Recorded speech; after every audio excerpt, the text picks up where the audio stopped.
también comentaros que cara al Congreso, es decir, se van a poder editar, tal vez no todas, pero una buena parte de las comunicaciones, ¿no? Y todo esto también por gentileza de Isabel Rec, de la Universidad de Estrasburgo, que desde la revista de ellos, pues ya está el número reservado para todas estas ponencias, ¿no? Esto quiere decir que haremos una reunión conforme tengamos diseñado, que prácticamente medio está enfilado, pero tengamos cerrado lo que puede ser el boceto de ese congreso, pues haremos una reunión, ya nos pondremos en contacto para ir ultimando todos esos datos. En la jornada de hoy os tengo que comentar, bueno, siguiendo el programa que todos tenéis, haremos la presentación del libro con Mercedes Martínez, ahora de Juan de la Zaranda, sobre el libro Juan de la Zaranda, y después conectaremos con Agustín Iglesia, que está en Oviedo, porque está de gira por el norte con la compañía Guirigay, ¿no? Entonces, con Agustín Iglesia tenemos un margen de 1 hora. Él va a hacer una exposición de unos 20 minutos aproximadamente y después vamos a dejar un buen tiempo para el diálogo, porque el tema en concreto, que es sobre la evolución de lo que fue el teatro independiente y cómo se ha ido evolucionando o transformándose, ¿no? Pues creo que el tema da mucho de sí, ¿no? Sobre todo por muchas personas que estamos aquí, pues que vivimos una buena parte de esa etapa, y después también porque digamos que los más jóvenes que no habéis vivido esa etapa sí estáis en una situación donde vemos que hay muchos puntos de conexión con lo que fue el Independiente. Por lo tanto, de esa experiencia que Agustín Iglesias nos comente podemos sacar herramientas o datos de trabajo. Pasaremos después a lo de los podcasts del Bufón, ¿no? De ediciones del Bufón con Raúl Cortés, pero os acordáis que os pedimos que trajerais los auriculares, ¿no? Bueno, vamos a poner ahí, se va a proyectar un código QR y con ese código QR podéis escanearlo y tendréis acceso. Si no, lo iremos por la sala. Lo que pasa es que por la sala no tendrá la misma calidad que directamente los auriculares, ¿no? Pero probaremos ahí las dos formas. Y si os tengo, después haremos un descanso y pasaremos a una ponencia de Ramón Soto, que ya está aquí con nosotros, sobre Miguel Romero Esteo, pero una idea importante, que es como la del intelectual, un intelectual europeo. Ese es el título, y entonces lo que se va a trabajar y a exponer son las conexiones de Miguel, un poco de su pensamiento de Miguel con la internacionalidad de alguna forma. Ese es un tema que no se había tratado con anterioridad, y ahora se va a presentar por primera vez un poco esa visión o ese panorama. Y por último, tenemos esto va a ser un vídeo porque por un tema familiar, María Jesús Bajo ayer mismo me comunicó que no podía venir. Entonces le pedí que hiciera una grabación, la ha hecho muy amablemente. Ayer anoche grabó su ponencia y lo que vamos a hacer es emitirla, porque es teatro de cámara, teatro independiente. Le pedimos que hiciera esa división, que lo planteara la ponencia así, porque estamos notando, sobre todo en la universidad en concreto, y me quedé sorprendido, pero es así, que están dando una información errónea al respecto histórica, al respecto de los grupos de teatro de cámara y de teatro de la universidad. Entonces, hemos organizado esto para ellos, es decir, esta ponencia en concreto es para ellos. Nosotros, gente de teatro, sabemos la diferencia. Pero bueno, no sé si vendrán o no vendrán, me da la impresión que no. Pero creo que es importante para aclarar también, ¿no?, algunos conceptos de esa división, no solamente del tiempo, de cuando se produce uno y se produce otro, sino también los conceptos y la manera de trabajar. Por lo tanto, con eso cerraremos ya, que ya está bien. Yo creo que con eso cerramos con este vídeo. Hubiésemos querido que estuviese ella acá, porque además comunica muy bien, es muy buena comunicadora, pero no va a poder ser. Y entonces, si os parece, pues comenzamos ya con la primera comunicación de hoy de Mercedes y Juan de la Zaranda, pero de la editorial El Bufón, que ya llevan 3 libros, van a sacar ahora el 4, y sobre todo lo interesante en todas estas cosas son esas esas propuestas o esos caminos alternativos que van saliendo y que realmente requieren del apoyo y de la atención de todos los profesionales y de todos los que trabajamos en esto, ¿no? Así que es importante darle la mayor difusión posible a estas iniciativas, ¿no? Mercedes, cuando tú quieres, comienzas. Bueno, buenos días a todos. Gracias por venir, gracias a la Asociación Miguel Romero Esteo por invitarnos a estar aquí, y en especial a Rafa y por vuestra atención. Mi nombre es Mercedes Martínez, soy la responsable de la editorial Ediciones del Bufón y vengo a contaros nuestra labor. Nuestra editorial nació en 2020. Supongo que no hace falta que os diga qué pasó en ese año maligno y por qué nacimos. Nace en Morón de la Frontera, un pueblecito cerca de Sevilla. No sé si todos sois andaluces, imagino que no. Ya sé que hay gente de otras partes, entonces, de todos lados. No sabéis dónde está. Es un pueblo que está a 1 hora de Sevilla y aunque por la distancia pudiera parecer que está cerca de la capital, pues por Morón no se pasa si no se quiere ir. Porque las comunicaciones nos favorecen, porque el tren no quiso ya pasar por nuestro pueblo y las instituciones decidieron pues omitirnos de sus voluntades. Así que constituimos parte de eso que podemos llamar la periferia. La periferia en su sentido total, no solo porque estamos alrededor o a las afueras de la capital y de lo importante, sino porque políticamente también nos sentimos fuera de ese foco y de ese centro mediático. Pues en 2019, la compañía La Periférica, dirigida por el dramaturgo Raúl Cortés, que es moronero, pues decidió fundar su propia sala en Morón de la Frontera.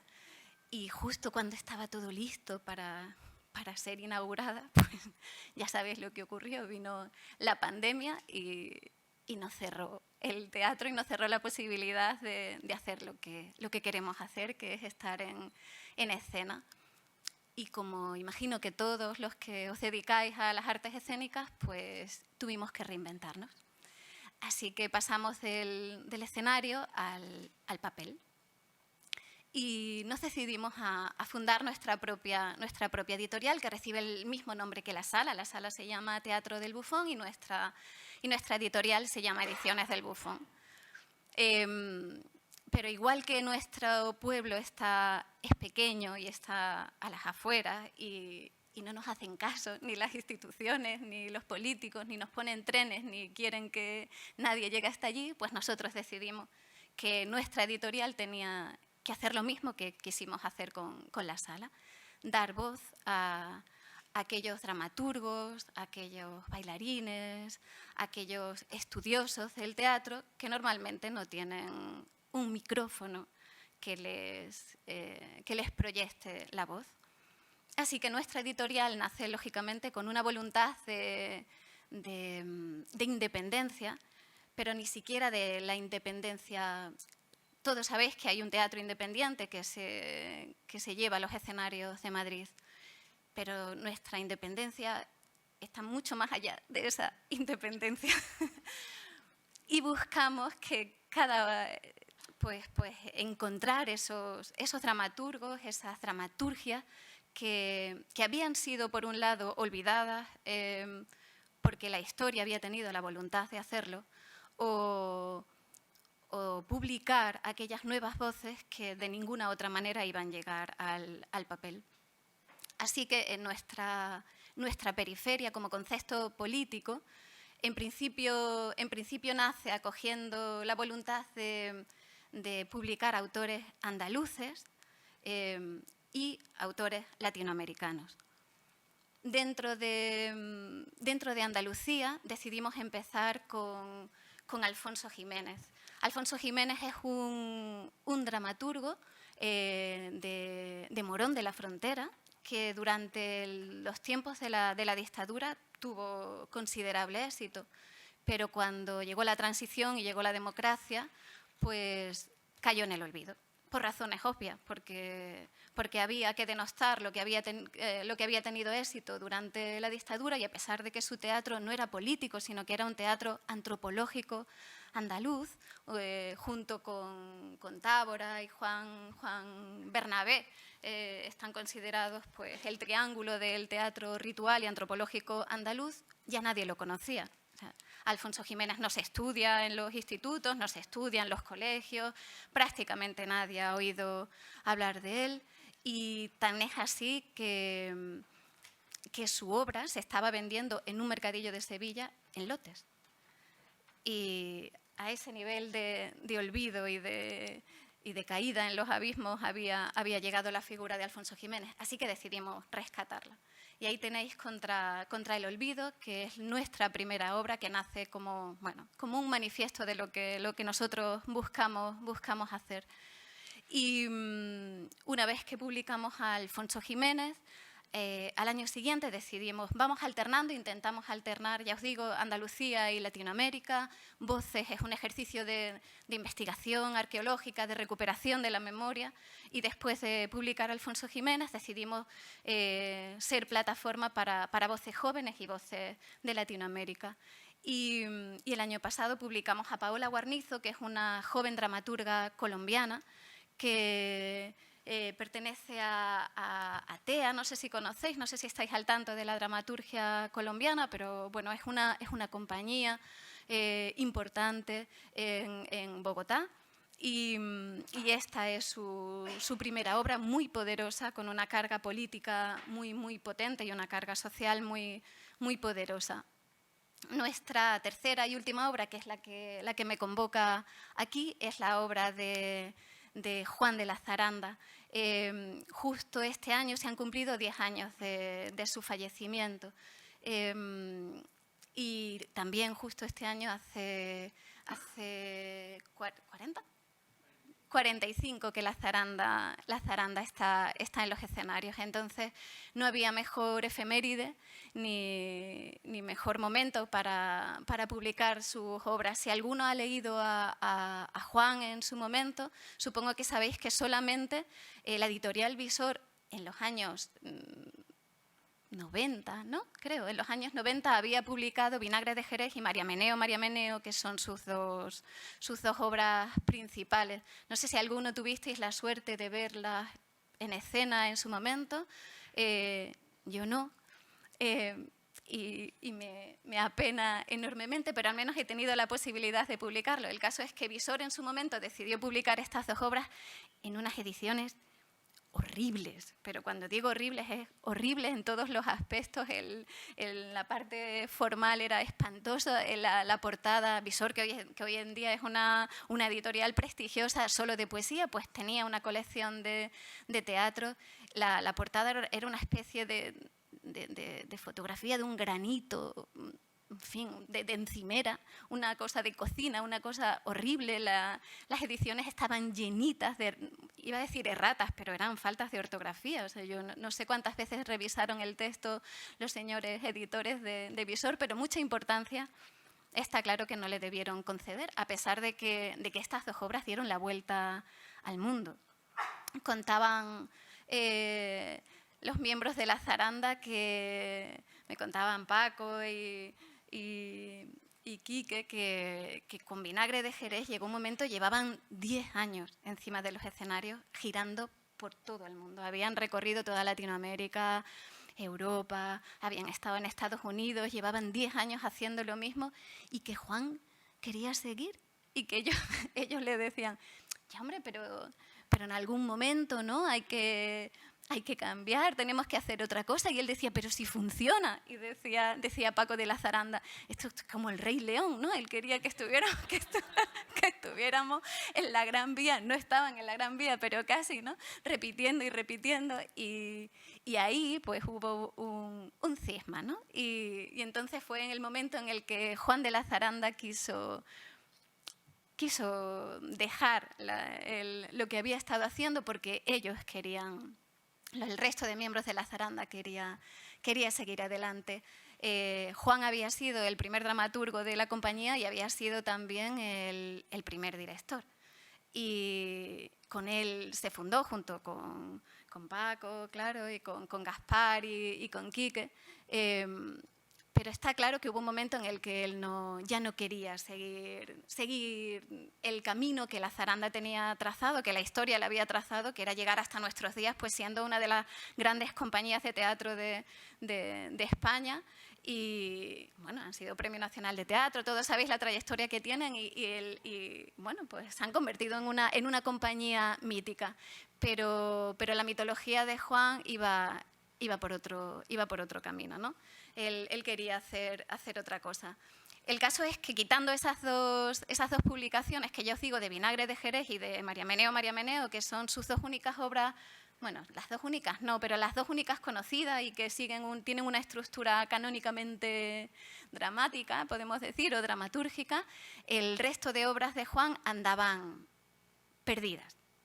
Perdidas, quiero decir, esto forma parte también de la esencia de los zarandos, que dan al texto la importancia que, bueno, que la escena les otorga. Y si no llegan a escena y si el texto no se hace teatro y si los personajes no se hacen de carne y hueso, pues el texto no tiene mucha importancia, ¿no? De hecho, si alguna vez escucháis a Eusebio Calonge hablar de cómo es el proceso de creación de sus obras, pues ellos cuentan siempre que el texto es casi la excusa, ¿no? Ellos parten de un texto, pero una vez que se meten en la nave y empiezan a crear, es el teatro que se acaba convirtiendo en un dios para ellos, quien decide en qué acaba lo que han empezado a escribir. Y con esa filosofía, lógicamente, los textos que ellos escriben, bueno, pues pueden estar en cualquier parte. De hecho, si os fijáis, nuestra obra se llama Obra y legajos de Juan de la Zaranda y tiene como subtítulo Teatro incompleto. Y ese incompleto es voluntario, es decir, es literal y es metafórico. Es literal porque ni los propios zarandos ni el albacea de sus textos, que es su sobrino Paco Sánchez Mújica, están seguros de que aquí estén todos los textos. De hecho, saben que en alguna otra parte, entre la escenografía que acumulan en la nave, en cualquier cajón o vete tú a saber, debajo de un caballo de cartón piedra que tengan por ahí, pues en la nave pueden seguir apareciendo las obras de Juan. Entonces hay un deseo en este adjetivo incompleto de que sepáis que de verdad no podemos estar seguros de haber publicado toda la obra de Juan, y en segundo lugar, yo creo que ni el propio Juan habría querido cerrar su obra, porque hay un deseo en cuanto él escribe de continuar y de permanecer y no hay un deseo de perfección ni de lo cerrado, ¿no? Aunque él no lo tuviera, nosotros hemos intentado hacer la obra, bueno, más cuidada posible. No voy a decir perfecta, porque por supuesto seguro que aún se nos han escapado algo que hubiéramos querido hacer mejor, pero sí lo hemos hecho con el mayor cuidado que hemos podido. La obra que hemos publicado empieza con las obras que ya os he dicho, que ya habían visto la luz en papel en su momento, Vinagre de Jerez y María Meneo, pero luego tenéis otros textos que a mí me parecen absolutamente maravillosos y que a medida que se acercan al final del libro, pues van perdiendo ese carácter ortodoxo en cuanto al texto dramático, porque está claro que él empezó a experimentar cuando se bajó del carro de la zaranda y decidió quedarse en Jerez. Empezó a investigar sobre el flamenco y vivía prácticamente con los gitanos de Jerez de la Frontera. Decidió investigar sobre los palos del flamenco y en su imaginario pues empezó a crear una especie de exégesis poética del flamenco, haciendo una identificación permanente entre los palos del flamenco y, por ejemplo, las estaciones. los bailes del flamenco y los objetos cotidianos de cualquier casa andaluza, la silla de Enea, el picón del brasero, la mesa de camilla, y tienen una poética absolutamente maravillosa. O hay otra ocasión en la que va identificando los palos del flamenco con los pasos de la vendimia, desde que se recoge la uva hasta que llega el proceso del vino. A mí me parecen una cosa maravillosa. Cuando Paco Sánchez Múgica, el albacea, decidió entregarnos los legajos, que eran un conjunto de textos manuscritos, desordenados, garabateados, llenos de dibujos. No sé si os fijáis, la obra de Juan tiene un tamaño mayor. Nuestra colección pretende tener este tamaño pequeñito, manejable y de bolsillo, pero en el caso del Teatro de Juan decidimos hacerlo en un tamaño mayor porque él además dibujaba. La ilustración de la cubierta, tanto en el exterior como en el interior, tiene ilustraciones suyas, porque algunos de esos textos finales, que ya os digo que son experimentales, son casi cuadernos de dirección para futuros montajes de ese teatro flamenco que él quería hacer.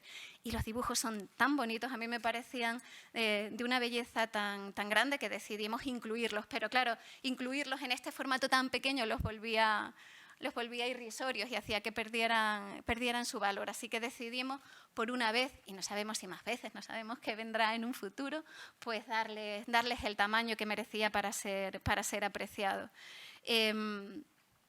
Hablando de esos legajos, yo recuerdo la primera vez que los tuve en mi mano y los leía por la noche, pues que me sentía completamente emocionada y desbordada, y con mucha responsabilidad por pasar esto a un texto impreso como el que tenéis en vuestras manos. Como veis, algunos tienen un formato extraño, precisamente porque son notas del montaje que él imaginaba y que nunca llegó a suceder. Y en uno de esos legajos, él había firmado alguna de las obras, no recuerdo si es Surondo o el Pregón Macandé, él firma y pone Juan Sánchez, que era su nombre, y él mismo se arrepiente y tacha el apellido y pone de la Zaranda, ¿no?, debajo. Así que si veis en la propia cubierta, me pareció lo suficientemente significativo como para no concederle la importancia que tenía. Así que en la cubierta decidimos poner Juan Sánchez, tacharlo, y con su letra escribir lo que él escribió, ¿no?, porque la esencia de Juan no era su padre, sino el teatro, ¿no?, el teatro que él había constituido como autor y como persona, porque dice su hermano Paco de la Zaranda, que era un hombre hecho teatro. Y si todas las obras de esta compañía tienen un carácter religioso y sus seguidores son fieles, les son fieles en los dos sentidos de la palabra. Les son fieles porque aquellos que han visto a la Zaranda ya no pueden dejar de seguirlos y de asistir a sus montajes allí donde los hacen, y son fieles porque es casi un culto, ¿no?, porque cuando uno asiste a una obra de la Zaranda, asiste a un acto religioso, ¿no?, o cuasi religioso. De hecho, decidimos no poner prólogo, no pedirle a Eusebio Calonge que hiciera un prólogo, ni a nadie de los millones de estudiosos que tiene esta compañía, sino utilizar de prólogo una oración del propio Juan del año 1997, que es un credo en el que él manifiesta su fervor, su pasión por el teatro, ¿no?, porque para él está claro que era una religión y convierte cada obra en un acto de ritual, ¿no?, y quien allí asiste como si fuera una comunión con el acto escénico, ¿no?, y con la obra. Como os digo, publicar la obra ha sido un reto por muchas razones. Ha sido un reto porque había que darle un orden a todos esos legajos, a todas esas piezas que habían andado perdidas en un montón de cajones y que había conseguido antes de morir. Él se puso a rebuscarle y se lo dio, pues como, bueno, pues sabía el valor que tenía, pero él mismo no sabía qué hacer con eso, y se lo entrega a su sobrino, de su sobrino Paco llega a nosotros, y ahora nos tocaba primero pasarlo, porque ni siquiera teníamos el texto a ordenador de las obras publicadas, de Vinagre de Jerez y de María Meneo. Todo esto lo hemos tenido que escribir al ordenador, descifrar la letra de Juan, que en algunos casos era, bueno, en fin, ya sabéis, como escribimos todos cuando escribimos en principio para nosotros, ¿no? Y hemos tenido que a veces hacer un trabajo arqueológico lingüístico porque aparecen, bueno, todo el texto está en andaluz, ¿vale? Que ese ha sido, ahora os cuento el segundo reto al que nos hemos enfrentado, ¿no? Juan reproducía el habla andaluza en los parlamentos de los personajes, pero del habla andaluza, en fin, no, no lo que hablan los sevillanos de Sevilla, no, lo que hablan los gitanos de Jerez, que eso es otro andaluz, ¿no?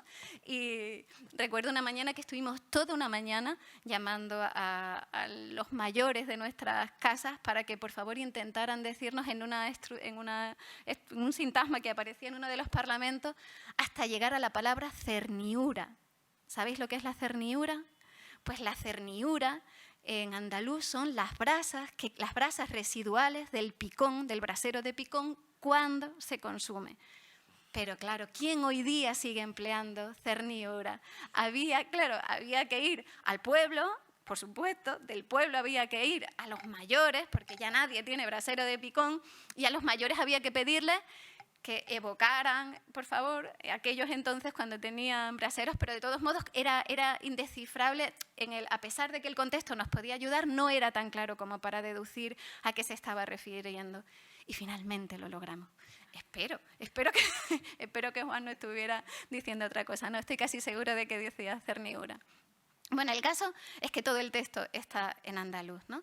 Pero nosotros no queremos que este texto llegue a los andaluces, como comprenderéis. Vosotros que venís de todos sitios, yo espero que lo leáis y que podáis disfrutarlo.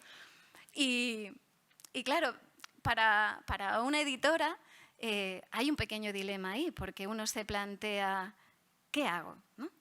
Pongo en cursiva cada vez que dice pa, na, to, y claro, entonces es que todo el texto estaría en cursiva, ¿verdad? Vamos a acabar sin distinguir las acotaciones de los parlamentos, ¿no? Si pongo en cursiva cada vez que reproduce el habla andaluza. Hay otra posibilidad, ¿qué hago? Pongo nota al pie de página. Madre mía, si pongo nota al pie de página, las notas al pie de página van a ocupar la mitad de la página, ¿no? Y me acabo quedando, en fin, en lugar de, no sé cuántas páginas tiene, en lugar de 190 llegamos a las 300, ¿no? No puede ser. Y luego incluso dije, bueno, pues vamos a hacer... Sí, dije, pues pongo una nota introductoria como editora explicando lo que hemos hecho. Y luego dije, no, claro que no. Si no, la norma, la lengua normativa es una entelequia. Si en realidad cada vez que hacemos un acto de habla es un acto dialectal, el dialecto no es una anomalía. El dialecto es el único acto de habla posible. Cada vez que habla un vallisoletano, un andaluz, un canario o un colombiano, está hablando castellano el que existe.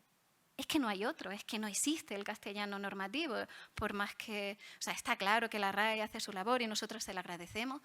Yo soy profesora de lengua también y se la agradezco mucho, pero una cosa es lo que digan los señores de la RAE y otra cosa es el habla viva, ¿no? Y el teatro es vida.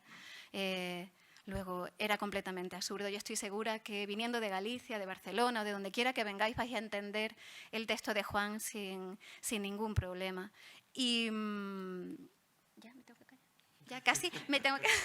Bueno. Más que nada porque me imagino que alguien querrá... Vale, bueno, os iba a contar otra cosa, pero bueno, solo quiero que sepáis que hace un mes presentamos el libro en la Feria del Libro de Jerez, que es la tierra en la que Juan decidió quedarse, de la que partió y en la que decidió quedarse, que fue un acto maravilloso y que la zaranda homenajeó a Juan asistiendo al acto, hizo una lectura dramatizada que lo volvió aún más hermoso, que el salón de actos, que era enorme, se llenó, porque está claro que la palabra de Juan sigue teniendo el mismo poder de convocatoria, pasa en 30 años, 40 o lo que sea, porque hay un antes y un después en en el Teatro de España con la obra de la zaranda, y Juan fue quien lo inauguró, y por eso creemos que tiene la relevancia que tiene.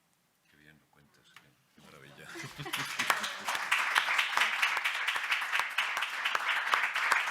Muy bien, bueno, me imagino que aprovechamos ahí 5 minutitos para poder dialogar con ella. Una intervención brevísima. La distribución que tiene la editorial. Bueno, la distribución que tiene... ¿Qué pasa a la hora de ser periférico en esta vida? Pues que la gente quiere los focos mediáticos y quiere lo que está en el centro. Entonces, ahí andamos peleándonos. Estamos distribuidos en Andalucía, intentamos que todo sea periférico. Nuestra maquetadora, El Alambre, es de Córdoba y Andalucía. Tenemos una distribuidora que tiene su sede en Sevilla, que se llama Libros de la Herida. Ahora estoy en comunicación con una distribuidora de Pontevedra, a ver si conseguimos que nos distribuyan a nivel nacional, pero el caso es que somos demasiado pequeños, somos pequeños y nos cuesta arrancar y que nos escuchen. Entonces, tenemos nuestra propia página web, que es una página donde se pueden adquirir los libros. Por ahora nos movemos así, cuando nos invitan a ferias de libros, pues allí estamos en la medida que nuestras posibilidades nos permiten, y para adquirirlo, pues lo mejor es a través de la web. Es la manera más fácil hasta que los pequeños nos abramos hueco en los sitios de venta canónicos y grandes. Dime. ¿Pero contactáis con las librerías para distribuirlo o no? Bueno, claro, o sea, allí hay librerías que, bueno, como es Juan, este libro ha tenido bastante repercusión mediática, claro, y entonces ha habido librerías que directamente se han puesto en contacto conmigo para que enviemos libros. Está en Jaén, pero sobre todo en Andalucía. Bueno, en Madrid está en Yorick, claro, que es la librería de referencia en artes escénicas, y bueno, y ahí con las que tenemos contacto directo se lo enviamos. Ya te digo, en Andalucía sí tenemos presencia física en las librerías, y ahí estamos buscando quien nos lleve al menos a las capitales de las comunidades, por tener un espacio físico que nos dé visibilidad, porque si no es así, bueno, pues es verdad que pues es una suerte poder estar aquí y poder transmitiros que existimos, que aquí estamos, pero es difícil, ese es nuestra principal dificultad, claro.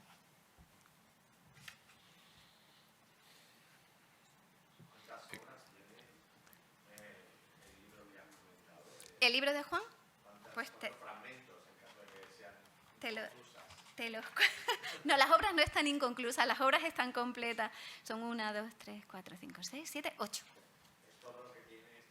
Es todo, eso es todo lo que hemos conseguido recuperar. Cuando algún día hagan limpieza en la nave y salgan más, sacaremos un segundo volumen, la secuela ojalá, sí. Son 8. Bueno, ahora en enero os cuento, va a salir nuestro próximo libro, que es de una dramaturga cubana muy interesante, a la que queremos traer para presentar el libro, una autora joven que hace un teatro documental con una carga social brutal, muy poderosa, que bueno, ha ganado muchísimos premios, tiene mucho reconocimiento allí en Cuba y en Latinoamérica, y también curiosamente en algunos países de Europa. Ha ganado premios en Francia, en Italia, y sin embargo nunca ha podido, jamás ha visto le han publicado en antologías, pero nunca ha tenido un libro propio. Este va a ser su primer libro, y a mí me parece interesantísimo. Ojalá os lo pueda presentar en otro momento. Fantástico. ¿Alguna cosa más? No, me alegro muchísimo que haya aparecido el nombre de Alfonso Jiménez. Es que origen del llamado teatro andaluz, ¿no? Aparte del tema de Juan de la Zaranda, ha aparecido Alfonso Jiménez. Y mira que tendremos que prestarle ahí más atención, a lo mejor en el Congreso, a este autor. Pues muchísimas gracias, Gracias a vosotros. Mercedes.